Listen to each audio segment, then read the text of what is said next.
Oh my God, you guys, the proof is right here. Everything. The story of Noah. I know what it means, the days of Noah. And the ark rested in the 7th month on the 17th day of the month. Do you know what day that is? That's Nisan 17. Do you know what day Jesus rose?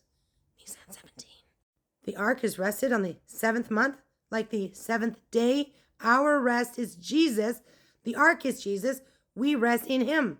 Jesus came in the 1st month, 1st day. Get it? That was the Feast of Trumpets, conceived at Hanukkah.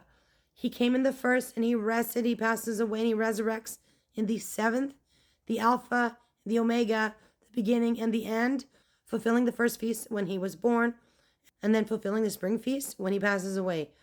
It's so much deeper than that. Check this out. So the ark comes to rest on Mount Ararat, and the waters decrease continually until the 10th month. In the 10th month, on the 1st day of the month, were the tops of the mountains seen. Do you know that the 10th month, I calculated this, it is 73 days. I said, why 73? So where we're mentioning the 7th month, the 17th day, we're 73 days to this.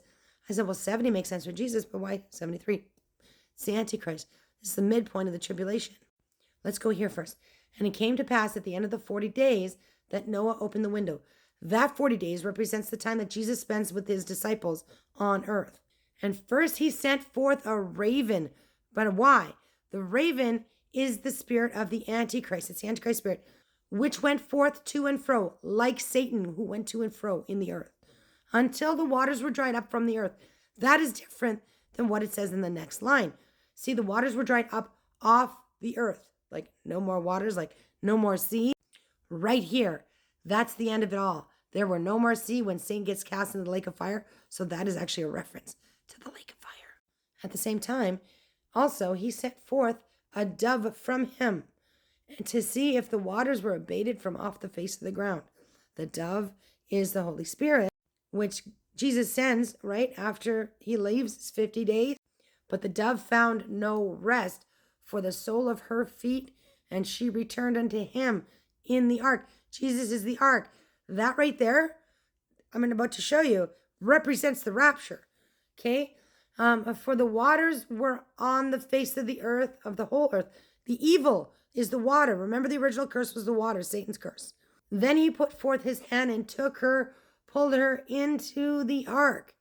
That's the rapture, you guys. Because look, it says, and he stayed yet another 7 days. That's the 7 year of great tribulation, when we're not going to be here. And again, he sent forth the dove out of the ark. That's going to be our millennial reign. And the dove came into him in the evening, and lo, in her mouth was an olive leaf plucked off.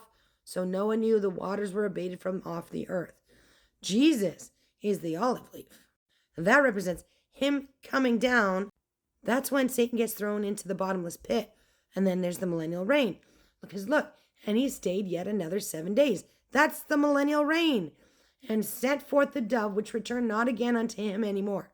That's the end of it all when we go to the new heaven and the new earth. What? I can't believe it's right there.